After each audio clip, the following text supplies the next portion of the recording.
Good morning, Ellen Petronella here in my garden, and today I want to give a little bit of an update on some of the recent additions I did to this beach scene. So in the last update I was doing back stitches, we were doing back stitches together potentially, framing this overall scene into 4 different spaces, giving it more of a contrast, more of a pop, making it just visually more appealing, interesting, intriguing, whatever word you think fits best.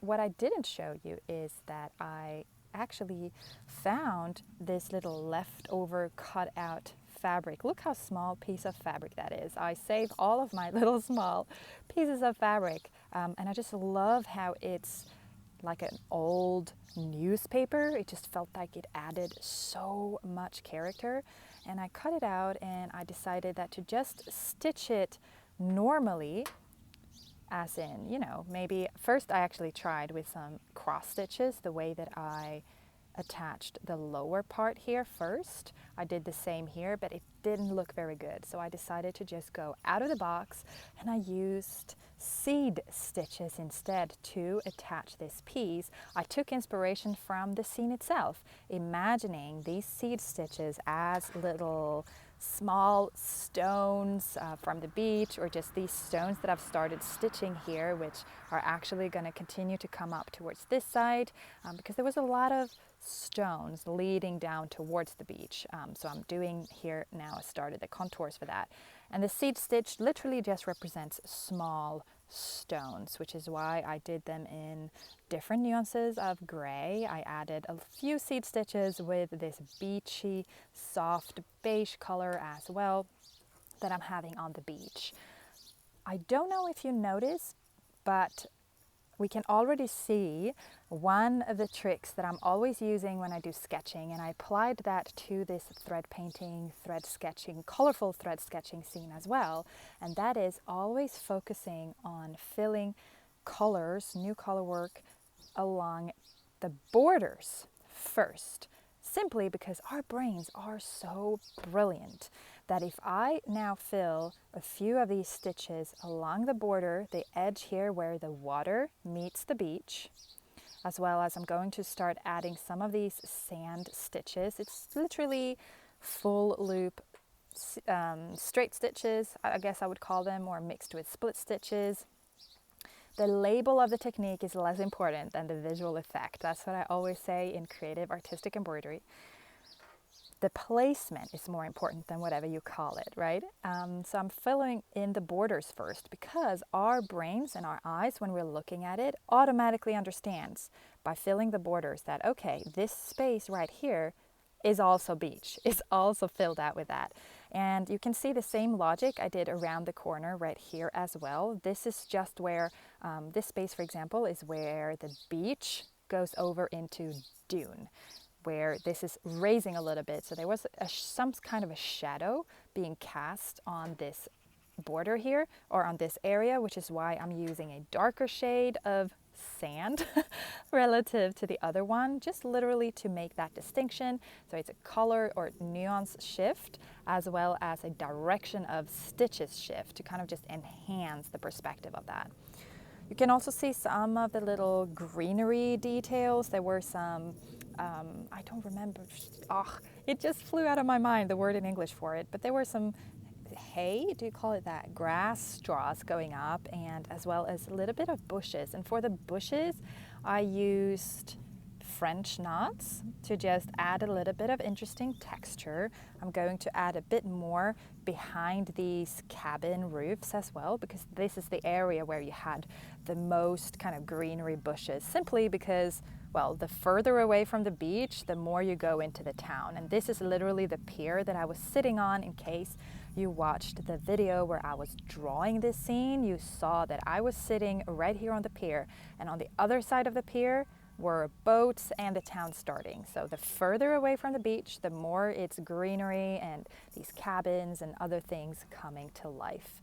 You can also see here, again, following the same principle, I added some of the stitches, sand stitches, close to these objects that were on the beach. I did use the darker nuance simply because around things, if you will, tends to be a little bit more shadow. So it's essentially a way to represent shadow and light by shifting the nuance. All right, I hope that this gave you a bit more insight into how I'm going about. Should we do a few stitches together as well? We might as well. So I actually have this thread hanging loose here. Sometimes you can see that I just attach it very loosely. I do that whenever I am not able to finish an area or a floss at a particular moment or at one sitting. Then I just kind of do these loose looped stitches so that it doesn't tangle up, but I still have it in place. It's just a way to store it easier, I suppose.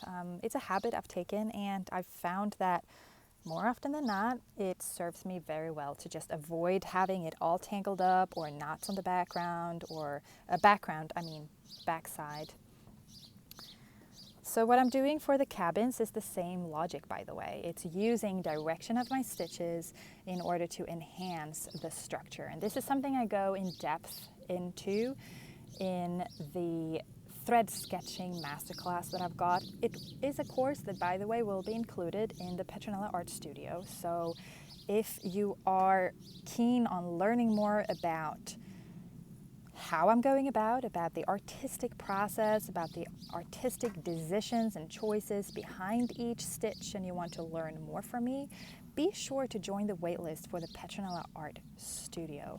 I am currently in the process of building out my own artsy studio on the web. I'm essentially building a web application that will be accessible on the computer through the web, but equally downloadable to the phone or your tablet so that you can create this sacred space away from social media, from the noise, the hustle and bustle, and no metrics, no comparison traps, no pressure cooker type of thing. It's just you and I and other kindred spirits from around the world who share a passion for the arts, the creative life, and it's going to be absolutely magical. Click the link below to learn more about it and join the waitlist.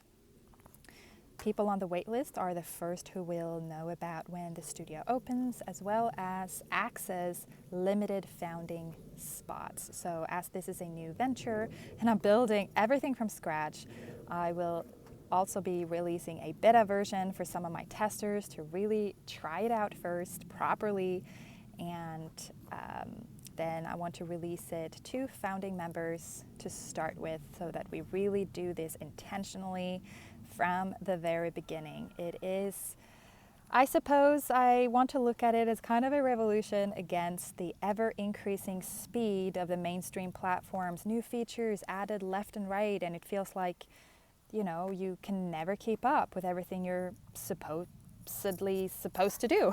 And so this is really my response to that, bringing 10 years of my artistry and experience into one sacred space. It will be the embroidery, the teaching, patterns, as well as all of my writing, essays, poems, books.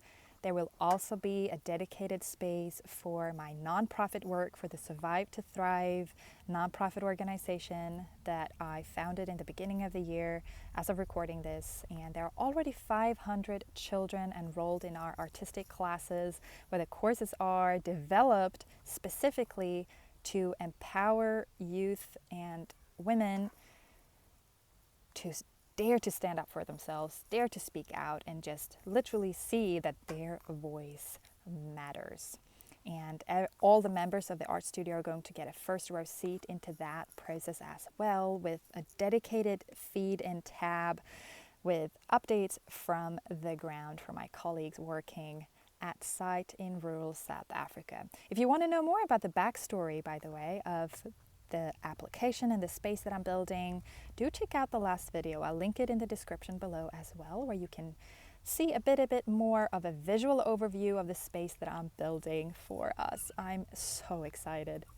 Don't forget to like it, share it, subscribe for more, and I'll be back soon. Thank you. Bye.